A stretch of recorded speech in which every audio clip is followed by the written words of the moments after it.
Kaugnay naman sa muling pagbabalik ng No Contact Operation Policy o NCAP sa ilang pangunahing kalsada sa Metro Manila at iba pang issue sa trapiko.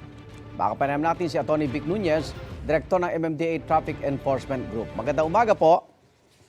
Magandang umaga po, Sir Igan, at magandang umaga sa lahat ng inyong taga-subaybay. Sa tala ninyo, as of 4 p.m. kahapon, halos 600 na po yung traffic violators na nahuli sa NCAP. Ito ba'y nadagdagan pa ho? Yes, Sir Igan, as a matter of fact, the entire day up to 12 midnight, na ang naitala ho namin is 1,112. This is relatively low as compared nung May 19, Monday.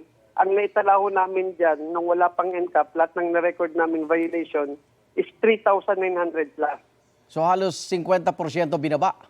Mahigit. Mahigit. Okay. Ano po yung pinakamaraming nahuli? Mostly po disregarding traffic line, bus violation ng bus lane, Okay. violation po ng motorcycle lane sa Commonwealth, Okay. and yung mga loading and unloading, yung mga disregarding traffic signs. Okay. Nakita ko may mga monitor kayo sa bicycle lane sa EDSA na may dumadaang motor. So, bawal na po sila. Yes po, kasi in effect na rin po yun. Yung still exclusive bike lane is still in effect. Okay. Doon sa pagpadala ng ticket, ito, isa naging problema daw sa nagdaan. Minsan daw po sa registration ng sasakyan, hindi tamang address ang nilalagay ng motorista. Ito ba'y naayos na po para mabigay notice sa violation nila? Yes po, actually, kahapon we had a meeting with the LTO Chief Asik Vigor Mendoza. Apo. Kahapon lang ko kami nakapagpulong kasama si Chairman. At pinag-usapan ho yan. Apo. May lalabas na rin ng bagong policy ang LTO to encourage yung mga pagbebenta ng mga second hand na magkaroon kaagad ng initiatives yung new owners na mag-change at ipa-register kaagad yung Opo. kanilang nabiling second hand na sasakyan sa kanila para maiwasan ho yung pagkakalito kasi naging lax po talaga yung policy dyan. Kasi Okay. nauso sa atin yung open deed of sale. Opo, Yung opo. mga, lalo na yung mga car dealers, mga second hand. Opo. So, ang binabasihan ho natin, base sa LTO database, kung sino ang existing Nakarehistro. at naka-register. Opo. So, yun po ang lalabas at yun po ang papadalahan namin. Mhm. Okay. Ito ba'y 24 oras? Kasi sabi ng iba, sa gabi, wala naman daw nanguhuli. Ang shifting ho ng aming no contact apprehension policy is 3 shift. 24/7 ho yan. Huwag ho nilang isipin na kahit madaling araw, wala nang nakabantay at pwede na silang mag-commit ng traffic violation. May mga AI capabilities din po yung aming CCTV cameras. Kahit gabi. Kita sila kahit gabi. Atty. Nunez. Yes po. Okay. Yes po. Eto, pakitulungan na lang tayo dito sa Peking website para daw malaman kung may violation. Go ahead po. Unang-una po maglalabas kami, magla-launch kami ng parang yung may huli ba na app. Pero hindi pa po yan na ila-launch. Basically, mga 1 week pa, inaayos pa namin yung mga permit sa DICT, sa data privacy.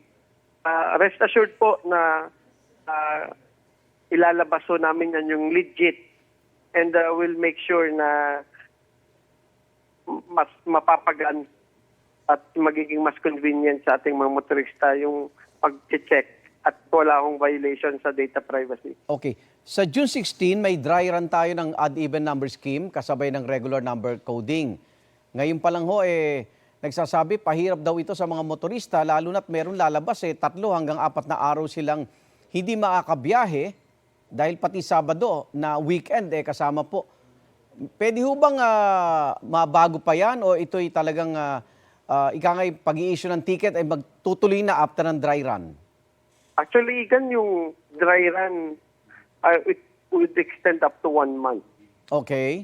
Kailangan ho talaga nating magbawas ng sasakyan, lalong-lalo na sa EDSA. Kasi alam naman natin yung EDSA rebuild, hindi lang ho phase by phase. Sabay-sabay ho yan, north and south. Although may mga priority areas na binanggit si Secretary Bonoan, but still, sabay-sabay ho yan. And may mga binigay naman ho tayong interventions tulad doon ng paglilibre ng toll sa Skyway Stage 3. Okay. Yung the entire stretch po, pag umakyat kayo ng Buendia hanggang QAB, hanggang Balintawak, libre naman po. So, meron naman nung ibang alternatibo. And of course, yung commitment ni Secretary Vince Dizon na magdadagdag ng additional 100 buses sa Opo. bus carousel to accommodate yung mga hindi magdadala ng sasakyan. At magdadagdag rin sila ng bagon sa MRT3 na nagpa-fly along EDSA. So, Okay.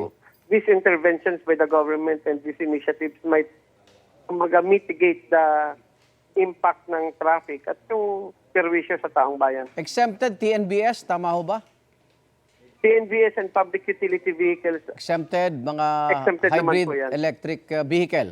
electric and full hybrid. Okay.